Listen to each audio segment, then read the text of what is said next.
All right, here talking about experiment 8 calorimetry. And so in this experiment, then it's really about following the heat transfer. And so when we add then the hot thing to the cold thing, then we say Q the hot equals Q the cold. And so by saying that, we set up this mathematical relationship. But this is actually incorrect. And the reason for it is that we need this negative because the delta T goes opposite ways. And so instead, what we do is we just sum up all the heat and set it equals 0. And so now when we move it over to solve for it, the negative appears. And so that's what we're going to do is just sum all the heat, Q hot plus Q the cold equals 0 and be able to do the substitutions. And so in all cases, we're tracking where the heat comes from. And so we have Q loss plus Q gained equals 0. And so most of the time, that's what we're going to see. The hot water loses heat to the cold and so on. And then by changing Q equals MS delta T, we can get this relationship. And so one of the problems is keep matching the mass of the hot thing with the change in temperature of the hot thing and so on. But this will be a better thing because the calorimeter is going to soak up some of that heat. And so if we just substitute it in, we can see the new variable here, MS. And because the mass now is a constant, the calorimeter, then we just can relate it as C cal. That's what they do in most of the textbooks. And so in part 1, you just mix hot and cold water, and then you were supposed to make a plot of it, and you get a plot like this. And then now we'll just track the cold water. What's the mass of it? Well, you did a bunch of weighing, and so you should be able to find the mass of the cold water. And then the change in temperature then is just going to be from the plateaus. So from the starting to the peak here, some use the final here. If you have a little bit of noise, and so sometimes they get peaks like this because of the hot water was poured directly on the temperature probe. So just ignore this and then use that plateau. Another error that we get is a dip in here because you pulled the probe out of the liquid and you get evaporative cooling. So just ignore this. And so again, take the plateaus that you get. And so some will take at the end here. A better one is right here at the beginning. All right, so this is going to be the change in temperature of the cold water. And the next is of the calorimeter.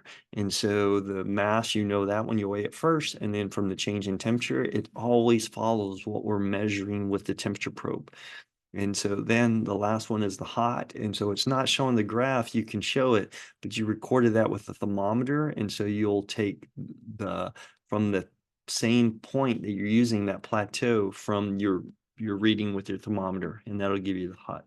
And so now that you know all these, then you can simply substitute them in and solve for what's missing, which would be this MS or C cal. All right. Now for part 2 is where you started with hot water and you added the cold metal to it. And so again, you make a scatter plot, label it, find the change in temperature. And so you get something like this.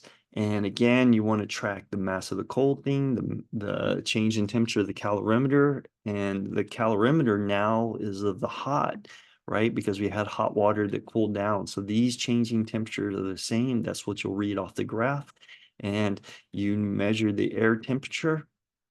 And so you're going to take from the air temperature to this final, that'll give you the change in temperature of the cold metal. All right. And so you have all these parameters, you'll again kind of plug it into the same overall relationship and be able to solve for it. We know how the hot stuff changed. We know how the calorimeter changed. So we know the mass and the change in temperature of the cold metal. So that's how you find S for the cold metal. The last one was the heated neutralization in part 3. And so this looks very similar type data. You had this change. So again, you know the mass and change in temperature of the cold solution. They're both room temperature. So it's the total mass. And even though we have acid and base, they're water is the bulk of it, 99.9. So that's the specific heat we use to track that heat flow. Again, we know the mass and change in temperature of the calorimeter, but we didn't add a hot water, right? That wasn't the hot water, hot source for it. Instead, it came from the reaction. So it looks like part one, except for the heat comes from the reaction. So we could do Q of the reaction plus Q of the cold water plus Q of the calorimeter equals 0 and substitute those in. And so now we know this, so you can solve for this. So beginning, making that plot, getting those, solving for Q of the reaction, and then in order to convert that over to get it to heat of neutralization, then you simply need to divide that Q reaction by how many moles of reactions occurred. And the moles of reaction are limited by the limiting reactant. So we have to calculate the moles of each of them, the HCl and NaOH. You take that volume, the mass, you convert it to volume using density.